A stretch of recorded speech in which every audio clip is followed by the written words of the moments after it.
Hello friends, welcome back again to your channel walk with me. तो friends, आज আমরা grammar সিরিজের class number 11 নিয়ে হাজির হয়েছি। Concept 26 adjective phrase. Already noun phrase আমরা কমপ্লিট করেছি, আর একটা ফ্রেজের উপরে কম্বাইন্ড একটা কনসেপ্ট আমি দিয়েছিলাম, সেটাও অবশ্যই দেখে নেবে। নাউন ফ্রেজের ভিডিও দেখবে, তারপরে অ্যাডজেক্টিভ। তো ফ্রেন্ডস, আজকে এখানে কারেন্ট নেই, কোনো লাইট দেখতে পান, তোমরা দেখতে পাচ্ছ। ক্লারিটিতেও একটু সমস্যা আসতে পারে। যেহেতু আমি টেলিগ্রাম চ্যানেলে বলেছিলাম আজকে যে আমি ভিডিও আনবো গ্রামারের, সেই জন্য আনতে হচ্ছে আমাকে। তো একটু কনসিডার করে নেবে, লাইটটা একটু কম হবে, তবে বোঝা যাচ্ছে আশা করছি। তো চলো শুরু করা যাক। অ্যাডজেক্টিভ ফ্রেজ ঠিক যেভাবে আমরা নাউন ফ্রেজ করেছিলাম, প্রথমে অ্যাকর্ডিং টু ফর্ম, তারপরে অ্যাকর্ডিং টু ফাংশন, তারপরে এক্সাম্পল, তারপরে তার ট্রিক, তারপরে প্রিভিয়াস ইয়ার কোয়েশ্চেন। তো ঠিক একইভাবে আমরা ডিটেলসে আজকে অ্যাডজেক্টিভ ফ্রেজও কমপ্লিট করব। তো চলো শুরু করা যাক। ডিয়ার ফ্রেন্ডস, প্রথম আমরা অ্যাকর্ডিং টু ফর্মে প্রথম যে স্ট্রাকচারটা, এটা হচ্ছে হেড স্ট্রাকচার আমরা বলতে পারি, বা মোস্ট ইম্পর্টেন্ট স্ট্রাকচার। বেশি দেখতে পাই আমরা যে স্ট্রাকচারটা অ্যাডজেক্টিভ ফ্রেজে। দেখো, অ্যাডজেক্টিভ ফ্রেজ কি? একাধিক শব্দ থাকবে ফ্রেজে, কোনো ফাইনাইট ভার্ব থাকবে না। যে ফ্রেজের হেড ওয়ার্ডটা একটা অ্যাডজেক্টিভ, সেটা হচ্ছে অ্যাডজেক্টিভ ফ্রেজ। যেমন নাউন ফ্রেজের ক্ষেত্রে দেখেছিলাম একাধিক শব্দ থাকছিল, কোনো ফাইনাইট ভার্ব থাকছিল না, হেড ওয়ার্ডটা একটা নাউন হচ্ছিল। ঠিক একইভাবে, আচ্ছা আমি গঠন অনুযায়ী বলছি, কাজ অনুযায়ী আমরা একটু পরে দেখব। গঠন অনুযায়ী বেশিরভাগ ক্ষেত্রে আমরা পাবো যে একাধিক শব্দ থাকবে, কোনো ফাইনাইট ভার্ব থাকবে না, কোনো সাবজেক্ট থাকবে না, এবং হেড ওয়ার্ডটা একটা অ্যাডজেক্টিভ হবে। তো সেই অ্যাডজেক্টিভের সাথে আরও কিছু এক্সট্রা ওয়ার্ড থাকবে, কারণ একাধিক শব্দ না হলে তো ফ্রেজ বলতে পারি না আমরা। এবার দেখো, গঠন অনুযায়ী যেটা প্রথম স্ট্রাকচার আমরা দেখতে পাচ্ছি, সেটা হলো adjective plus preposition plus noun. এই স্ট্রাকচারটা যদি দেখতে পাও, সেটা অ্যাডজেক্টিভ ফ্রেজ হবে গঠন অনুযায়ী। প্রিপোজিশনটা অবশ্যই অ্যাপ্রোপ্রিয়েট প্রিপোজিশন হতে হবে ফার্স্ট স্ট্রাকচারের ক্ষেত্রে। খেয়াল করো, তিনটে এক্সাম্পল এখানে দেওয়া আছে। India is rich in minerals. এবার দেখো, এই যে রিচ ইন মিনারেলস, এইটা হলো একটা ফ্রেজ, কারণ এখানে আমি না কোনো সাবজেক্ট পাচ্ছি, না কোনো ফাইনাইট ভার্ব পাচ্ছি, এবং একাধিক ওয়ার্ড দেখতে পাচ্ছি আমি। এবারে যেটা হেড ওয়ার্ড, এখানে প্রথম যে শব্দটা দেখো রিচ, এটা একটা অ্যাডজেক্টিভ। এরপরে একটা প্রিপোজিশন আছে ইন, এবং আমরা জানি যে রিচের সাথে অ্যাপ্রোপ্রিয়েট প্রিপোজিশন হিসেবে ইন আসে। তাহলে দেখতে পাচ্ছ অ্যাপ্রোপ্রিয়েট প্রিপোজিশন ইউজ হয়েছে, আর তারপরে মিনারেলস হচ্ছে একটা নাউন। তাহলে এই স্ট্রাকচারটা আমরা দেখতে পেয়ে গেছি, adjective plus preposition plus noun. তাহলে এই ফ্রেজটাকে আমরা অ্যাকর্ডিং টু ফর্ম বলবো অ্যাডজেক্টিভ ফ্রেজ। সেকেন্ড দেখো, the plant is sensitive to touch. Same একইভাবে এখানে অ্যাডজেক্টিভ পাচ্ছি আমরা সেন্সিটিভ, তারপরে সেন্সিটিভের সঙ্গে অ্যাপ্রোপ্রিয়েট প্রিপোজিশন হিসেবে টু বসে, সেটাও আমরা পেয়েছি এখানে সেন্সিটিভ টু। তারপরে আমরা দেখতে পাচ্ছি টাচ। তো এই টাচ হচ্ছে এখানে একটা ভার্ব, যদিও আমি এখানে নাউন লিখেছি, কিন্তু এখানে একটা এক্সাম্পল আমি ভার্ব দিয়ে দিয়েছি। নেক্সট দেখো, truthfulness is alien to your nature. তো এখানে দেখো, এলিয়েন এটা হচ্ছে একটা অ্যাডজেক্টিভ, এরপরে এলিয়েনের সঙ্গে অ্যাপ্রোপ্রিয়েট প্রিপোজিশন বসে টু, আর ইয়োর নেচার এখানে হচ্ছে নাউন। যদিও নেচারটা নাউন, ইয়োর হচ্ছে এখানে পজিটিভ অ্যাডজেক্টিভ, আর ইয়োর নেচার এইটুকু, এটাও একটা ফ্রেজ, এটা একটা নাউন ফ্রেজ। কিন্তু আমি এখানে একসাথে এটাকে নাউন বা নাউন ফ্রেজ হিসেবে নিতে পারো। আর যদি পুরোটা একসাথে আসে, এলিয়েন টু ইয়োর নেচার, এতটা যদি আন্ডারলাইন থাকে, এটা অ্যাকর্ডিং টু ফর্ম হয়ে যাবে কিন্তু অ্যাডজেক্টিভ ফ্রেজ। তাহলে এই এক্সাম্পলটাকে বাদও দিতে পারো, কারণ এখানে আমি নাউন লিখেছিলাম, এখানে একটা ভার্ব চলে এসছে। তো এটা যদি বাদ দাও, তাহলে এই দুটো এক্সাম্পল নিয়ে নাও। India is rich in minerals, এটাও হয়ে গেল adjective phrase. Truthfulness is alien to your nature, এটাও হয়ে গেল adjective phrase. According to structure adjective plus preposition plus noun, এই স্ট্রাকচার পড়ে গেছে। মাঝের যেটা, এটাও অ্যাডজেক্টিভ ফ্রেজই, কিন্তু এই স্ট্রাকচারটা একটু আলাদা হয়ে গেছে এখানে, কারণ এটা অ্যাডজেক্টিভ প্লাস টু প্লাস এখানে ভার্ব চলে এসছে, এখানে নাউন আসবে। সেকেন্ড স্ট্রাকচার চলে এসো, প্রিপোজিশন প্লাস নাউন। এরকম স্ট্রাকচার যদি থাকে, সেটাও আমরা বলতে পারবো যে এই স্ট্রাকচারটাও একটা অ্যাডজেক্টিভ ফ্রেজের স্ট্রাকচার।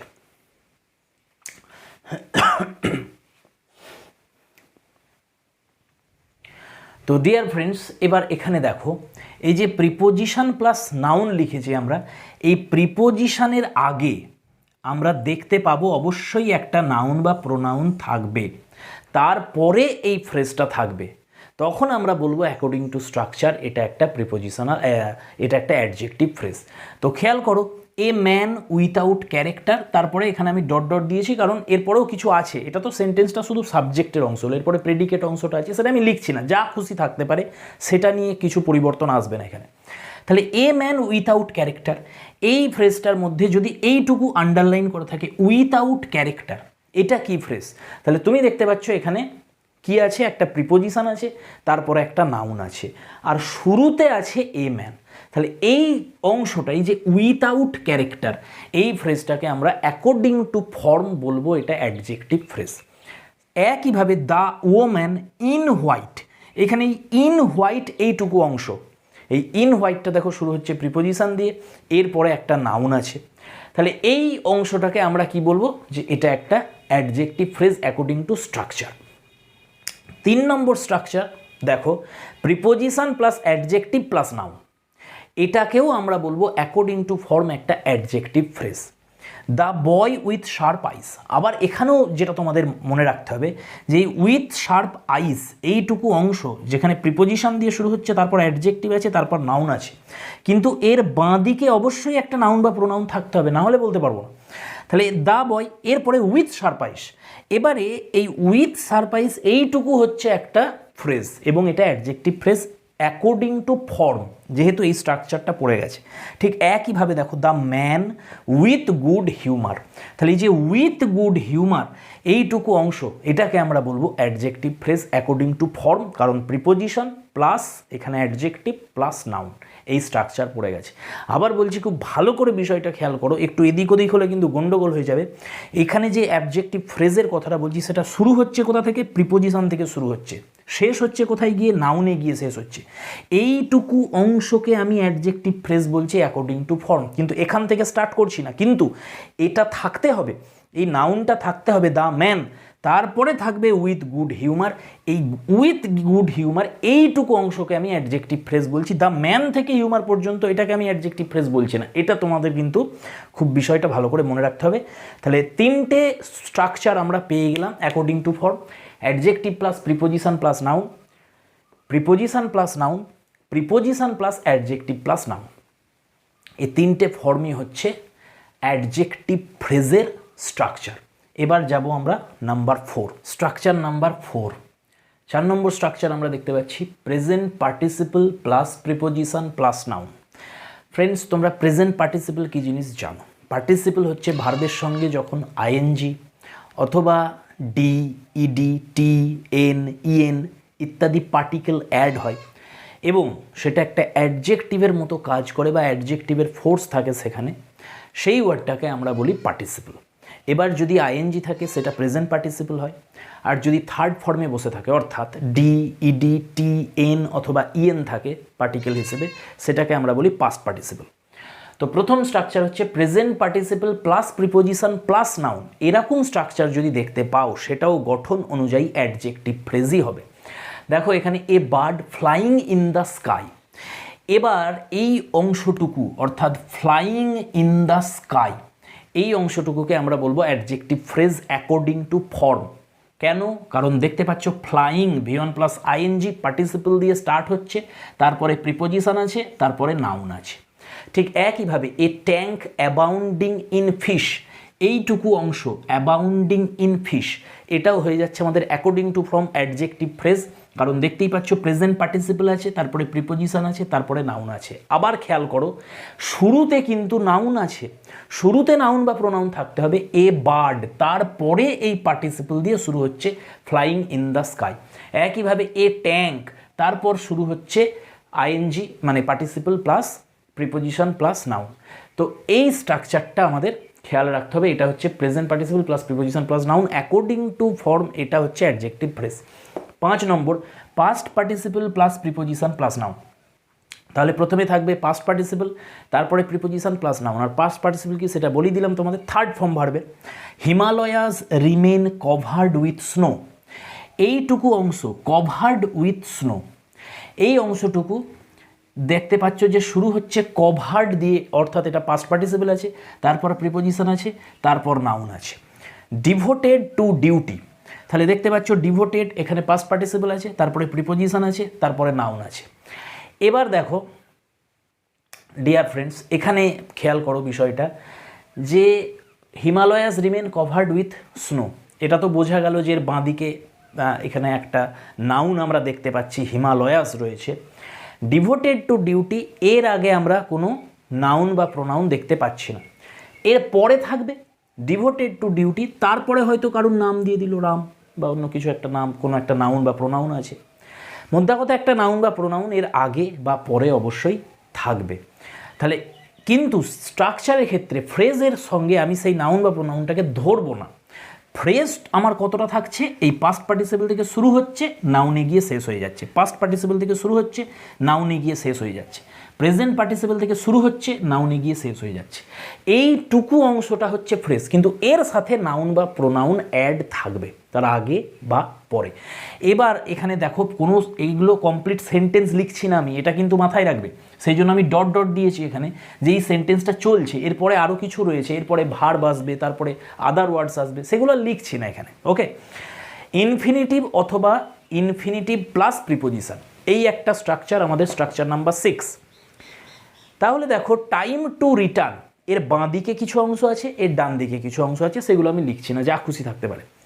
তাহলে এই যে টাইম টু রিটার্ন, এখানে এই টু রিটার্ন এই অংশটুকু লক্ষ্য করো, তুমি দেখতে পাচ্ছ এটা একটা ইনফিনিটিভ। এবারে এর বাঁ দিকে আছে টাইম, একটা নাউন, ব্র্যাকেটে লেখা আছে যে এই যে স্ট্রাকচারটা ইনফিনিটিভ অথবা ইনফিনিটিভ প্লাস প্রিপোজিশন, যেমন এই স্ট্রাকচারটা টু রিটার্ন, এটা ইনফিনিটিভ, টু লিভ ইন এটা হচ্ছে infinitive plus preposition, to do এটা হচ্ছে ইনফিনিটিভ। ইনফিনিটিভের আগে নাউন বা অ্যাডজেক্টিভ থাকতে হবে এই স্ট্রাকচারটাতে, এটা কিন্তু মাথায় রাখতে হবে।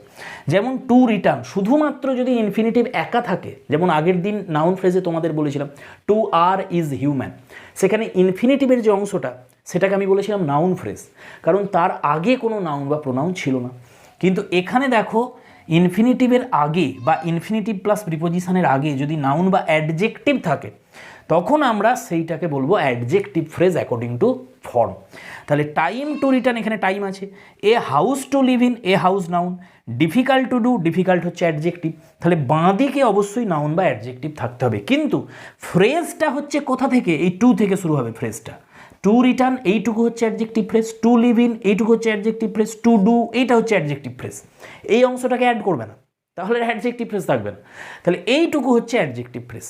এবারে কেন এরকম আমি করছি, প্রত্যেকটা ক্ষেত্রে তোমরা দেখতে পাচ্ছ যে যতটুকু আমি ফ্রেজ বলছি ততটুকু না লিখে তার আগে বা পরে একটা করে নাউন বা প্রোনাউন লিখছি, এর কারণটা কি সেটা আমরা ফাংশানে জানবো যে কেন এরকম লিখছি আমরা। আপাতত স্ট্রাকচারগুলো তোমরা নোট করে নিচ্ছ, 6টা স্ট্রাকচার হয়ে গেছে, আরও কিছু স্ট্রাকচার আছে আমরা দেখবো। আমাদের স্ট্রাকচার নাম্বার 7, এখানে আছে অফ প্লাস নাউন, অর্থাৎ প্রিপোজিশন প্লাস নাউন। এবার দেখো অলরেডি আমরা আগের স্ট্রাকচারে দেখেছি যে প্রিপোজিশন প্লাস নাউন অথবা preposition plus adjective plus noun, এই স্ট্রাকচারটা দেখেছি। কিন্তু এটা যেহেতু খুব ইম্পর্টেন্ট একটা স্ট্রাকচার, বারবার তোমরা দেখতে পাবে এই স্ট্রাকচারটা, সেই জন্য আলাদা করে আমি এই অফ দিয়ে নিয়ে এসেছি। প্রিপোজিশন দিয়ে একটা হয়েছে, যে কোনো প্রিপোজিশন অন, ইন সেগুলো থাকতে পারে, কিন্তু স্পেশালি এই অফ প্লাস নাউন এটা খুব ইম্পর্টেন্ট একটা স্ট্রাকচার অ্যাডজেক্টিভ ফ্রেজের, সেই কারণে এটাকে আলাদা করে আমি লিখেছি। তাহলে এই অফ প্লাস নাউন এই স্ট্রাকচারটা তোমরা দেখতে পাবে, কিন্তু মাথায় রাখতে হবে, বারবার সেই একই কথা বলছি আমি তোমাদের, যে এইটুকু স্ট্রাকচার শুধু থাকলে হবে না, এর আগে একটা নাউন বা প্রোনাউন থাকতে হবে, তারপরে এই স্ট্রাকচারটা থাকবে। কিন্তু ফ্রেজ হিসেবে আমরা ওই নাউনটাকে অ্যাড করব না, ওই নাউনটাকে বাদ দিয়ে আমরা ফ্রেজ ধরবো। তাহলে খেয়াল করো, এ বিস্ট অফ বার্ডেন, এবারে আমি বাঁ দিকেও দেখো ইলিপসিস দিয়েছি 3টে ডট, ডান দিকেও আমি ডট ডট ডট দিয়েছি, মানে এর আগে কিছু আছে, এর পরে কিছু শব্দ আছে, মাঝখানে এইটুকু অংশ যদি তুমি দেখতে পাও এ বিস্ট অফ বার্ডেন, তার মধ্যে আবার যদি তোমাকে এই অফ বার্ডেন এইটুকু অংশ আন্ডারলাইন বা বোল্ড করে দিয়ে বলে এটা কি ফ্রেজ, তখন তুমি বলতে পারবে যে এটা একটা অ্যাডজেক্টিভ ফ্রেজ। কিন্তু এখনও আমি অ্যাকর্ডিং টু স্ট্রাকচারই বলছি তোমাদের। তাহলে অফ বার্ডেন, তাহলে দেখতে পাচ্ছ অফ প্লাস নাউন এবং এর বাঁ দিকে একটা নাউন আছে, তাহলে এই অফ বার্ডেন এইটুকু অংশ হচ্ছে আমাদের একটা adjective phrase according to structure. এবার কেন আমি এ বিস্ট থেকে শুরু করছি না ফ্রেজটাকে, মনে করো আগের ক্লাসে নাউন ফ্রেজের ক্লাসে আমি তোমাদের বলেছিলাম যে নাউন ফ্রেজের একটা স্ট্রাকচার হচ্ছে noun plus preposition plus noun. সেখানে আমি এক্সাম্পলও দিয়েছিলাম বিস্ট অফ বার্ডেন। তাহলে বিস্ট হচ্ছে noun plus of preposition plus burden noun, noun plus preposition plus noun, এটা according to structure noun phrase বলেছিলাম। এখানেও আমি একই সেন্টেন্স একই ফ্রেজ লিখেছি বিস্ট অফ বার্ডেন, কিন্তু আমি দেখো কোনটুকু আন্ডারলাইন করেছি, এই অফ থেকে বার্ডেন পর্যন্ত আন্ডারলাইন করেছি, বিস্টটাকে অ্যাড করিনি। কিন্তু বিস্টটা থাকবে, বিস্ট ছাড়া বলা যাবে না, বিস্টটা আছে, কিন্তু এই বিস্ট থেকে যদি আন্ডারলাইন করে দিই পুরোটা তাহলে হয়ে যাবে noun phrase according to structure. আর যদি অফ থেকে আন্ডারলাইন করা শুরু করি বার্ডেন পর্যন্ত তাহলে হবে এটা adjective phrase according to form বা অ্যাকর্ডিং টু স্ট্রাকচার। তাহলে আশা করছি এবার বিষয়টা ক্লিয়ার হয়ে গেছে তোমাদের কাছে যে কেন বারবার তুমি বলবে যে দাদা এইটুকু কেন লিখছো না, শুধু অফ বার্ডেন লিখে ছেড়ে দাও। না, অফ বার্ডেন লিখে ছেড়ে দিলে হবে না, বিসটাকে লিখতে হবে, নাহলে বুঝতে পারবে না তুমি। কিন্তু বিসটা এই ফ্রেজের আন্ডারে পড়ছে না। এ ম্যান অফ মিনস, এখানে অফ মিনস এইটুকু অংশ এটা একটা ফ্রেজ, প্রিপোজিশন অফ আছে, অফ প্লাস নাউন, এবং এর বাঁদিকে একটা নাউন আছে। এইটুকু অংশ এই যে অফ মিনস এটাকে অ্যাকর্ডিং টু ফর্ম বা অ্যাকর্ডিং টু স্ট্রাকচার আমরা বলবো একটা অ্যাডজেক্টিভ ফ্রেজ। বোঝা গেছে বিষয়টা কি? এবারে চলে আসি আমরা 8 নম্বর স্ট্রাকচার।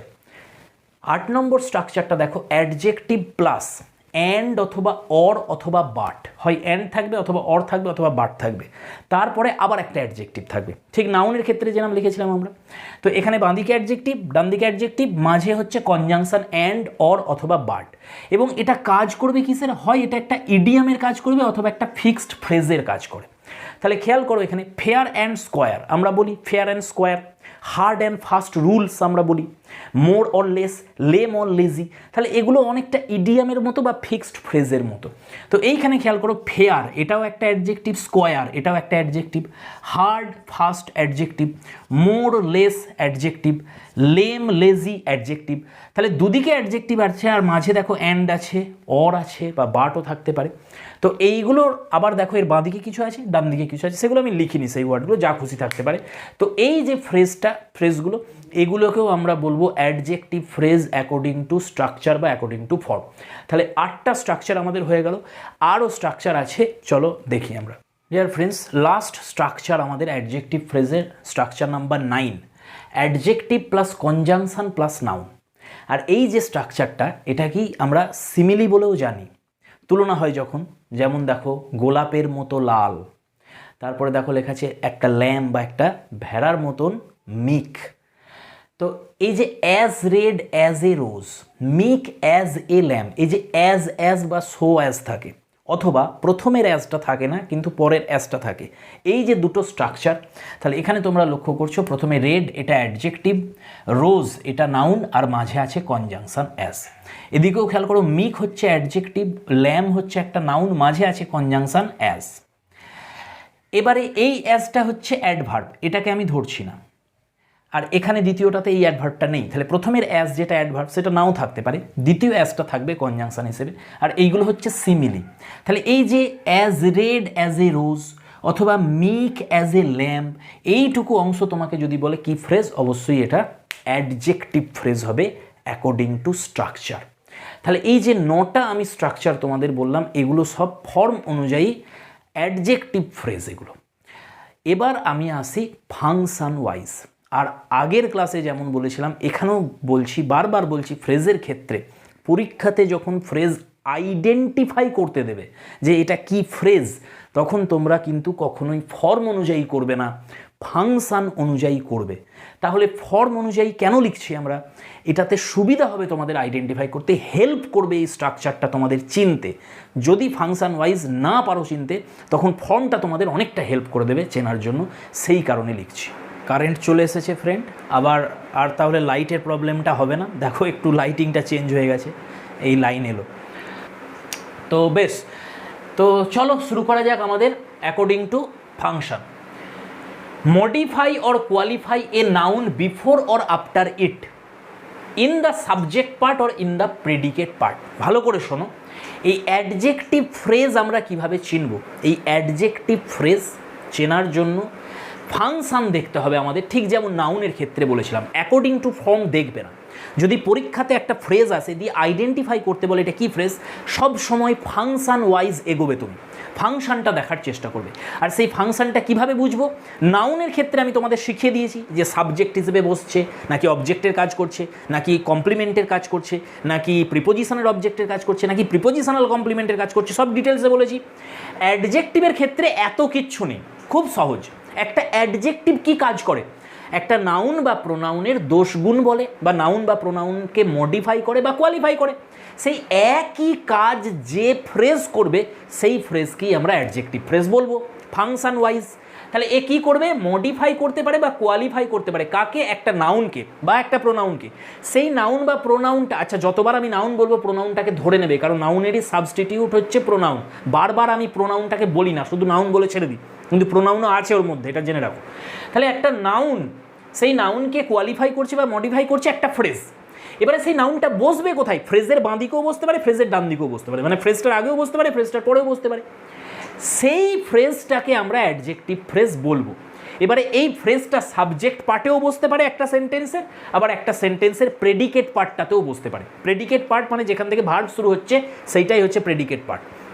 তাহলে সাবজেক্ট পার্টেও বসতে পারে, প্রেডিকেট পার্টেও বসতে পারে, বসতে যেদিকে খুশি পারে। কিন্তু যখন অ্যাডজেক্টিভ ফ্রেজ থাকবে তার সাথে অবশ্যই নাউন বা প্রোনাউন থাকবেই, আর সেই নাউন বা প্রোনাউনটাকেই এই ফ্রেজটা মডিফাই করবে বা কোয়ালিফাই করবে। চলো এক্সাম্পলের সাথে আমি দেখিনি। আর এই কারণেই আমি তোমাদের এই গঠনে যতগুলো এক্সাম্পল দিচ্ছি প্রত্যেকটাতে দেখো এই অ্যাডজেক্টিভ ফ্রেজের সাথে সাথে আমি একটা করে নাউন লিখছিলাম, এটাই তার কারণ। কিন্তু ফ্রেজটা নাউন থেকে শুরু হবে না, ফ্রেজটা শুরু হবে নাউনের পর থেকে। They live in a house built of wood. এইখানে এই যে বিল্ট অফ উড, এইটুকু ফ্রেজ আন্ডারলাইন করা আছে। এবার বলছে এটাকে আইডেন্টিফাই করো, এটা কি ফ্রেজ। তাহলে তুমি প্রথম স্ট্রাকচার ওয়াইজ দেখবে না, আবার বলে দিচ্ছি, বারবার বলছি, ফ্রেজ আইডেন্টিফাই ফাংশন ওয়াইজ করতে হবে পরীক্ষার সময়। তাহলে তোমাকে দেখতে হবে কিসের কাজ করছে এই ফ্রেজটা। তাহলে লক্ষ্য করো, এই যে বিল্ট অফ উড মানে কাঠের তৈরি, কার সম্পর্কে বলছে?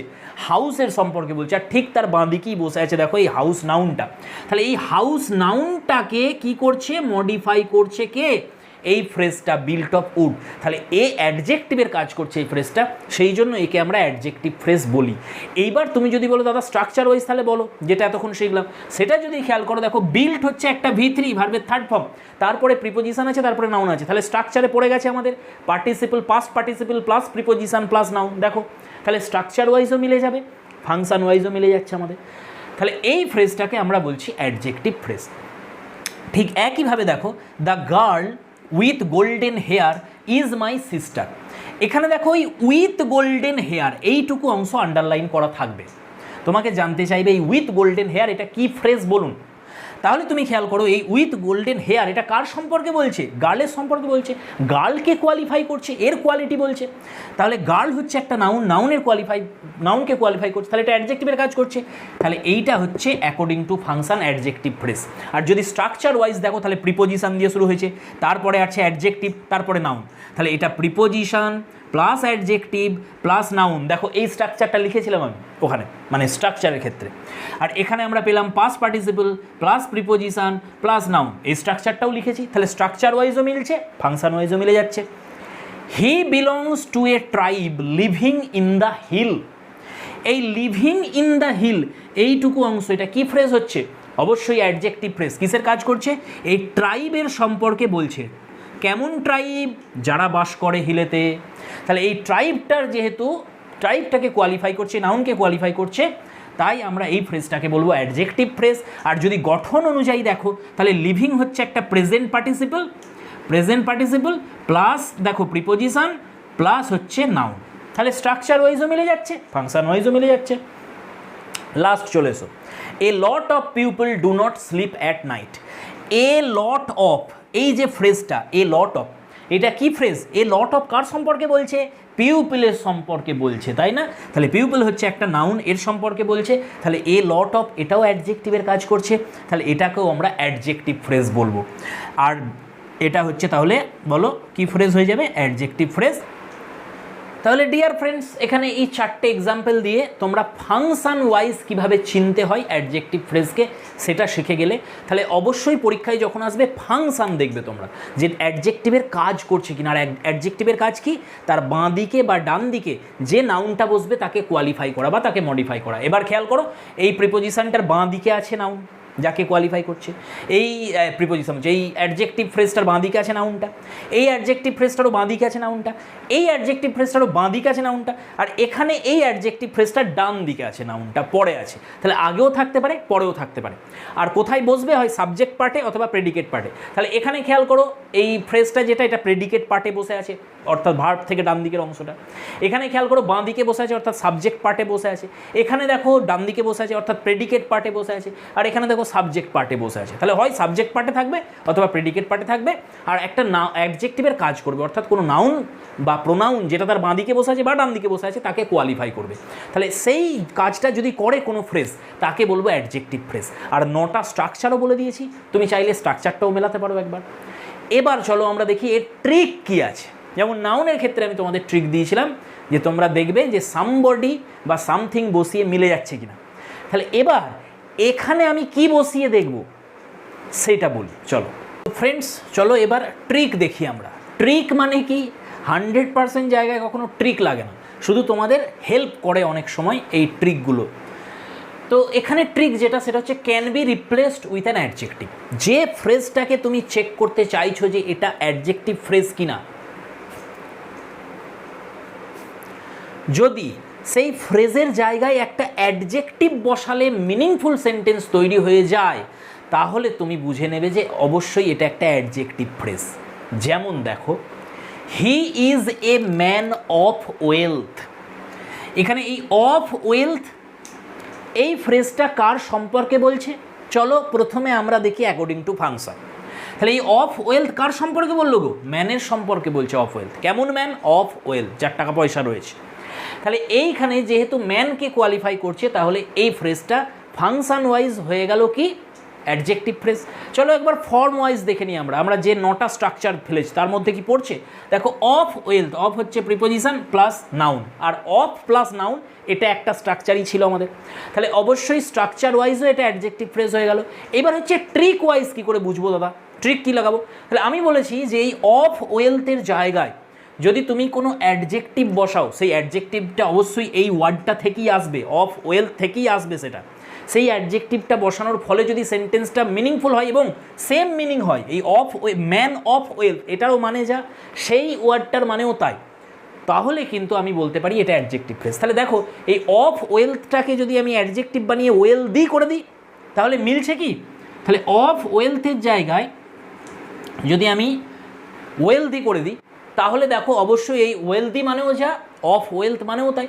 তাহলে এ ম্যান ওয়েলদি এরকম তো হয় না। এবার এটা যেহেতু সিঙ্গেল একটা তোমার এটাকে বলে অ্যাট্রিবিউটিভ অ্যাডজেক্টিভ, তাহলে অ্যাট্রিবিউটিভ অ্যাডজেক্টিভ অবশ্যই নাউনের বাঁ দিকে বসে।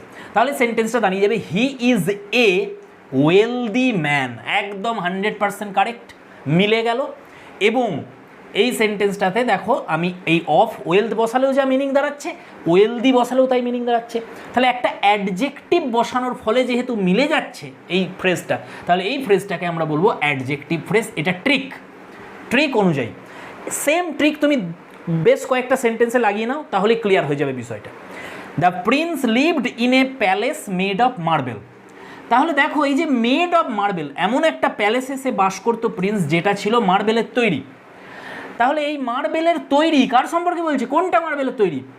প্যালেসটা। তাহলে এই নাউনের সম্পর্কে বললো, তাহলে ফাংশন ওয়াইজ এটা অ্যাডজেক্টিভ ফ্রেজ। গঠন অনুযায়ী যদি তুমি চেক করো, তাহলে মেড হচ্ছে দেখো পাস্ট পার্টিসিপল, তারপরে প্রিপোজিশন, তারপরে নাউন। তাহলে গঠন অনুযায়ী মিলে যাচ্ছে। এবার ট্রিক লাগাও, এই মেড অফ মার্বেলের জায়গায় যদি আমি শুধু মার্বেল বলি, তাহলেও দেখো মিলে যাচ্ছে। আর এই যে মার্বেল যেই বসালে এটা হয়ে গেল অ্যাট্রিবিউটিভ অ্যাডজেক্টিভ। যেই এটা অ্যাট্রিবিউটিভ অ্যাডজেক্টিভ হয়ে গেল, এটাকে তুলে এনে এই নাউনটার বাঁ দিকে বসিয়ে দাও, দিয়ে সেন্টেন্সটা পড়ো। The Prince lived in a marble palace. একদম মিলে যাচ্ছে, সেম মিনিং দাঁড়াচ্ছে। এই মেড অফ মার্বেল মানেও যা, মার্বেল প্যালেস মানেও তাই। তাহলে যেহেতু মিলে যাচ্ছে, এই ওয়ার্ডটা বসালে এটা একটা অ্যাডজেক্টিভ, সেহেতু এটা দাঁড়িয়ে যাচ্ছে একটা অ্যাডজেক্টিভ ফ্রেজ। আচ্ছা শোনো, তুমি বলবে দাদা এখানে তো বললে মার্বেলটা নাউন, তাহলে আবার এটা অ্যাডজেক্টিভ কী করে বলছো? সেম ওয়ার্ড সেন্টেন্সে কোথায় বসছে সেই অনুযায়ী সে নাউনও হতে পারে, অ্যাডজেক্টিভও হতে পারে। প্রিপোজিশনের ডান দিকে যদি বসে সেটা হয়ে যাচ্ছে নাউন, আর যদি প্রিপোজিশনটা টু থাকে তখন ইনফিনিটিভের ক্ষেত্রে ভার্ব হয়। এখানে কিন্তু যেহেতু অফ আছে এরপরে আসছে মার্বেলটা নাউন। আবার এই মার্বেলটাই যখন প্যালেসের বাঁ দিকে বসছে, এ মার্বেল প্যালেস, এখানে মার্বেলটা হয়ে যাচ্ছে অ্যাডজেক্টিভ। তাহলে সেম ওয়ার্ড নাউনও হয় অ্যাডজেক্টিভ হয়, জানো তোমরা, তবুও একবার বলে দিলাম। মিস্টার ধর is a person of great wisdom. Mister ধর কেমন পারসন? অফ গ্রেট উইজডম, যার মধ্যে উইজডম রয়েছে। তাহলে এই যে অফ গ্রেট উইজডম, এই অংশটা কার সম্পর্কে বলছে? এই ফ্রেজটা পার্সনের সম্পর্কে বলছে, তাহলে এটা অ্যাডজেক্টিভ ফ্রেজ। ফাংশন ওয়াইজ, গঠন ওয়াইজ যদি তুমি চেক করো, অফ হচ্ছে প্রিপোজিশন, তারপরে অ্যাডজেক্টিভ প্লাস নাউন। তাহলে preposition plus adjective plus noun, গঠন অনুযায়ী এটা অ্যাডজেক্টিভ ফ্রেজ। আর যদি ট্রিক লাগাতে বলো আমাকে, তাহলে এই উইজডম থেকে আমি অ্যাডজেক্টিভ বানিয়ে দেবো ওয়াইজ। যেমন মার্বেল থেকে অ্যাডজেক্টিভ মার্বেলই হয়েছিল, ওয়েল থেকে অ্যাডজেক্টিভ ওয়েলদি হয়েছিল, তেমন উইজডমের অ্যাডজেক্টিভ হচ্ছে ওয়াইজ। এবার ওয়াইজটা যেহেতু অ্যাট্রিবিউটিভ অ্যাডজেক্টিভ, তাহলে পার্সনের বাঁদিকে বসাও, দিয়ে সেন্টেন্সটা পড়ো। মিস্টার ধর ইজ এ ওয়াইজ পার্সন, একদম মিলে যাচ্ছে, 100% কারেক্ট। তাহলে এই ফ্রেজটাকে আমরা বলবো adjective phrase. This is a thing of no use. তাহলে এই অফ নো ইউজের বদলে যদি আমি অ্যাডজেক্টিভ বসাই, এবার তুমি বলবে অ্যাডজেক্টিভটা দাদা কোন অ্যাডজেক্টিভটা? সেটা হচ্ছে এই যে নাউনটা দেখতে পাচ্ছ না, ইউজ, এই নাউনটার অ্যাডজেক্টিভ ফর্ম বসাও। তাহলে ইউজের অ্যাডজেক্টিভ কি? ইউজফুল। আর যেহেতু এর আগে নো আছে, তাহলে আমি ইউজলেস লিখে দিই। তাহলে ইউজলেস যদি আমি বসাই, আর এই ইউজলেসটাকে অ্যাট্রিবিউটিভ অ্যাডজেক্টিভ বলে এটাকে তুলে এনে নাউনের বাঁ দিকে বসাও। ফ্রেন্ডস, দু রকমের অ্যাডজেক্টিভ হয়, অ্যাট্রিবিউটিভ অ্যাডজেক্টিভ আর প্রেডিকেটিভ অ্যাডজেক্টিভ। অ্যাট্রিবিউটিভ অ্যাডজেক্টিভ নাউনের বাঁ দিকে বসে, প্রেডিকেটিভ অ্যাডজেক্টিভ প্রেডিকেট পজিশনের শেষে বসবে, সাবজেক্টের সম্পর্কে বলবে। ওকে, তাহলে এটা অ্যাট্রিবিউটিভ অ্যাডজেক্টিভ। তাহলে এবার পড়ো তুমি এটাকে আগে বসিয়ে, this is A useless thing, this is A useless thing. তাহলে যেহেতু পুরো মিলে গেল, এটা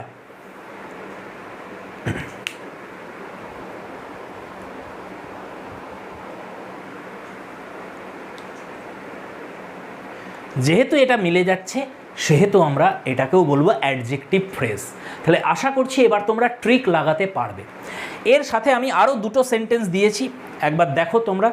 the old man was too weak to walk. এই টু উইক টু ওয়াক, এটা কার সম্পর্কে বলছে? ওল্ড ম্যানের সম্পর্কে বলছে, অ্যাডজেক্টিভের কাজ করছে, তাহলে এটাও একটা অ্যাডজেক্টিভ ফ্রেজ। এখানে দেখো, he is taller than his friend. এই যে টলার, দেখো এটা তো অ্যাডজেক্টিভ, অ্যাডজেক্টিভিটি তো ডিগ্রি হয়, তাহলে টলার হচ্ছে একটা অ্যাডজেক্টিভ। তাহলে কার সম্পর্কে বলছে? হি এর সম্পর্কে বলছে, তাহলে এই টলার দ্যান হিজ ফ্রেন্ডস এটাও হয়ে যাবে আমাদের একটা অ্যাডজেক্টিভ ফ্রেজ। তাহলে আশা করছি তোমাদের অ্যাকর্ডিং টু ফর্ম ক্লিয়ার হয়ে গেছে, অ্যাকর্ডিং টু ফাংশন ক্লিয়ার হয়ে গেছে, ট্রিক ক্লিয়ার হয়ে গেছে। এবার এই ট্রিকটা সব সময় লাগে না, কিছু কিছু ক্ষেত্রে লাগবে, কিন্তু কিছু কিছু ক্ষেত্রে লাগবে না। সেই কারণে আমি শুধুমাত্র ট্রিক শিখিয়ে দিয়ে ছেড়ে দিলে কিন্তু মুশকিল আছে, সেই জন্য আমি ডিটেলসে পড়াচ্ছি তোমাদের। তো চলো, লাস্ট যে সেকশনটা আছে সেটা হচ্ছে প্রিভিয়াস ইয়ারের কোয়েশ্চেন। আমরা দেখি এখান থেকে কি এসেছে। ডিয়ার ফ্রেন্ডস, এখান থেকে যে 4টে এক্সামের যে প্রিভিয়াস ইয়ার তোমাদের আমি বলেছিলাম, যে প্রিভিয়াস ইয়ারগুলো থেকে আমি চ্যানেলে কোশ্চেনও তোমাদের করাচ্ছিলাম PYQ এর, সেটা হচ্ছে SLSTর যে 9, 10 আর 11, 12 দুটো পেপার, আর মাদ্রাসা সার্ভিসের 9, 10, 11, 12 দুটো পেপার। তো এই 4টে পেপার থেকে আমি মাত্র একটাই প্রশ্ন পেয়েছি, যেটা অ্যাডজেক্টিভ ফ্রেজের উপরে দিয়েছে, কিন্তু এটা আইডেন্টিফাই করতে বলেনি অ্যাডজেক্টিভ ফ্রেজ। এখানে দেখো একটু অন্যরকমভাবে দিয়েছে প্রশ্নটাকে, একটা সেন্টেন্স দিয়েছিল। আর এটা কোথায় এসেছিল? SLST 9, 10 লেভেলের 2016 প্রশ্নটাতে ছিল এটা। Everybody respects an honourable man দিয়ে অনারেবল ওয়ার্ডটা আন্ডারলাইন করা আছে, ব্র্যাকেটে লেখা ছিল রিপ্লেস উইথ এ ফ্রেজ। এই অনারেবল ওয়ার্ডটার বদলে একটা ফ্রেজ বসাও, এটাকে একটা ফ্রেজ দিয়ে রিপ্লেস করো। এই প্রশ্নটা করার একটু আগেই দেখো আমরা যেটা লিখেছিলাম এখানে একটা সেন্টেন্স, যে ম্যান অফ অনার, এটা লিখেছিলাম মনে পড়ছে? একটু আগেই দেখো, দেখতে পেলে তোমরা। হি ইজ এ সরি আমরা লিখেছিলাম সেটা, he is a man of wealth, he is a man of wealth. এই ম্যান অফ ওয়েলথটার বদলে আমি তোমাদের বলেছিলাম যে ট্রিকে, যে যদি আমরা এই অফ ওয়েলথের বদলে ওয়েলদি বসিয়ে দিই, তাহলে একদম মিলে যাচ্ছে, এটা কারেক্ট একটা অ্যাডজেক্টিভ বসালে। এইরকমই দেখো একদম সেম প্রশ্ন এটা এসেছিল। তাহলে এইখানে খেয়াল করো, এই অনারেবলের বদলে আমি অফ অনার বসাতে পারি। এই অফ অনার মানে অফ প্লাস নাউন, এটাও আমাদের অ্যাডজেক্টিভ ফ্রেজেরই একটা স্ট্রাকচার। তাহলে এটা যদি আমরা বসিয়ে দিই তাহলে একদম কারেক্ট হয়ে যাচ্ছে এটা। আর তখন কি হবে? এই অফ অনার যেটা বলবো এর বাঁ দিকে চলে আসবে নাউনটা। আর যখন অনারেবল হবে, যেহেতু এটা অ্যাট্রিবিউটিভ অ্যাডজেক্টিভ, সেই জন্য নাউনের বাঁ দিকে চলে আসছিল সেটা। তাহলে এইটা হয়ে যাচ্ছে everybody respects a man of honour. তাহলে অনারেবল বদলে আমরা কি বসাতে পারি? Of honour. তাহলে হয় তুমি বলো এ ম্যান অফ অনার, অথবা বলো অ্যান অনারেবল ম্যান। ক্লিয়ার? তাহলে অ্যান্সার হয়ে যাবে সি আমাদের, অফ অনার। তো আর কোনো প্রশ্ন অ্যাডজেক্টিভ ফ্রেজের ওপরে ছিল না। ডিয়ার ফ্রেন্ডস, অনেকেই আমাকে কমেন্ট করছো যে সি স্টুপস টু কনকার কন্টিনিউ করুন। এত বড় একটা ড্রামা, মাত্র একটা অ্যাক্ট হয়েছে, আমাদের হাতে সময় খুব কম। আমি অনেকটা ফাস্ট পড়িয়ে তোমাদের শেষ করে দিয়েছি আর্মস অ্যান্ড দ্য ম্যান। 3টে যেহেতু অ্যাক্ট ছিল একটু ছোট আকারে। সি স্টুপস টু কনকার অনেক বড়, 5টা অ্যাক্ট আছে, এখনও 4টে অ্যাক্ট বাকি। যদি এটা পড়াতে শুরু করি, পড়াতে তো আমি পারি, পড়াতে যদি শুরু করে দিই শেষ হবে না, প্রথম কথা কখনোই এই টাইমের মধ্যে। দ্বিতীয় কথা হচ্ছে তাহলে আর গ্রামারটাকে নিয়ে আমি এগোতে পারবো না, বা আমি চাইছিলাম আরও কিছু রেটরিকের ভিডিও দেবো, সেগুলো আর দেওয়া যাবে না। তো এবার তোমরাই বলো, অলরেডি আমি আজকেই একটা পোল ক্রিয়েট করেছি আমাদের যে টেলিগ্রাম চ্যানেল আছে সেখানে। বেশিরভাগ জন ভোট দিয়েছো গ্রামারটা কি কন্টিনিউ করানোর জন্য, সেহেতু আমি গ্রামারটা কি কন্টিনিউ করছি। আরও কিছুদিন পোলটা থাকুক, বাকিরাও তোমরাও ভোট দাও। যদি সি স্টুপস টু কনকারে ভোট বেশি পড়ে যায় তাহলে আমি সেটাই শুরু করে দেবো, গ্রামারটাকে তখন একটু পিছন দিকে রেখে দেবো। কিন্তু যেহেতু তোমরা বেশিরভাগ জন চাইছো যে দাদা গ্রামার হোক, তাই আমি গ্রামার করাচ্ছি, তোমরা যেটা বলবে সেটাই করাবো। ওকে, তো ফ্রেন্ডস, আর যারা এখনও জয়েন করোনি আমাদের টেলিগ্রাম গ্রুপটাতে, অবশ্যই জয়েন করবে। এই গ্রুপটা থেকে যাচ্ছে, এটা গ্রুপ নয়, এটা চ্যানেল টেলিগ্রামের। আর যে গ্রুপটা ছিল আমাদের টেলিগ্রামে সেটা ইনঅ্যাক্টিভ হয়ে আছে, সেটাকে আমি অ্যাক্টিভ রাখিনি, কিন্তু সেই গ্রুপটা রয়েছে, সেটাকে এখন আমি ডিলিট করিনি। যারা এখনও লিখছো সেখান থেকে কোয়েশ্চেনগুলো লিখতে পারো সেখান থেকে, এই জন্যই আমি সেটাকে ইনঅ্যাক্টিভ করে দিয়েছি। কারণ প্রত্যেকটা প্রশ্ন, এত প্রশ্ন সেখানে পোস্ট হতো, প্রত্যেকটা তো আমি দেখতে পাচ্ছি না যে কে ভুল দিচ্ছে কে ঠিক দিচ্ছে।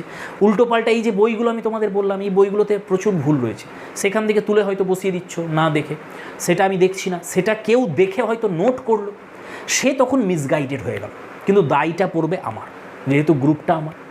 এই কারণে আমি এটাকে স্টপ করেছি। এবার বুঝতে পারছো কারণটা কি? যেহেতু প্রত্যেকটা পোল আমার দ্বারা দেখা সম্ভব হচ্ছে না, সেই কারণে সেটাকে আমি স্টপ করে দিয়েছি। সেই গ্রুপটার অ্যাক্টিভ থাকবে না, কিন্তু রয়ে গেছে গ্রুপটা, আমি রেখে দিচ্ছি, গ্রুপটা থাকলো। আর এর পরে চ্যানেল তো অফ হবে না, চ্যানেল তো চলবে। পরীক্ষা হয়ে যাবার পরে আমি একটা ভেবেছি বিষয় যে কেপিডব্লিউবিপির জন্য আমি একটা ব্যাচ নিয়ে আসবো 10 মার্কসের। যদি কেউ দাও, তোমাদের পরিচিত কেউ, তোমরা জানাবে অবশ্যই, সেটা আমি নিয়ে আসছি। সাথে সাথে একটা ডেসক্রিপটিভ ইংলিশেরও আমি সিরিজ স্টার্ট করব, যে ডেসক্রিপটিভ ইংলিশটা সমস্ত এক্সামে যেখানে ডেসক্রিপটিভ আছে, সেটা ক্লার্কশিপের হোক, সেটা মিসেলেনিয়াসের হোক, সেটা ডব্লিউবিসিএসের হোক, সেটা আইবির হোক, যে সমস্ত এক্সামে তোমার ডেসক্রিপটিভের প্রশ্ন আসে ইংলিশের, সেটা আমি করাবো একটা। আর যদি তোমরা চাও আমি পেডাগজিরও সিরিজ আনতে পারি, প্রাইমারি, আপার প্রাইমারি, সিটেটের জন্য যে পেডাগজি সেকশানটা থাকে, সেটাও আমি একটা সিরিজ করে পড়িয়ে দিতে পারি তোমাদের। তো এটা আমার প্ল্যানিং আছে, আমি নিয়ে আসবো এসএলএসটির পরই, শুরু আগে থেকেই করে দেবো ভাবছি।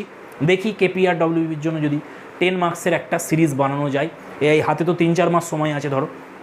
তো যদি দেখি রেসপন্স ভালো আছে তাহলে আমি কন্টিনিউ করব, রেসপন্স ভালো না থাকলে কন্টিনিউ করব না আমি। আর তোমাদের জন্য, সকলের জন্য কম্বাইন্ড ইংলিশের সিরিজ অবশ্যই আসবে, সেটা আমি করাতে থাকবো। তারপর দেখা যাক কেমন রেসপন্স আসছে, সেই অনুযায়ী দিতে হবে। তো ঠিক আছে, দেখা হচ্ছে পরের ভিডিওতে। আর তোমরা অবশ্যই যারা ভোট এখনও দাওনি, তোমরা জানাও আমাকে ভোটিং করে তোমরা কি চাইছো, সি স্টুপস টু কনকার নাকি গ্রামার। তো নেক্সট ক্লাস অ্যাডভার্বিয়াল ফ্রেজের ওপরে নিয়ে আসছি, অ্যাডভার্ব ফ্রেজ। আর যদি সময় হয় একই সাথে আমি প্রিপোজিশনাল ফ্রেজটাও করে দেবো, ছোটো, ওটা বড় খুব একটা নয়, একসাথে করে দেবো।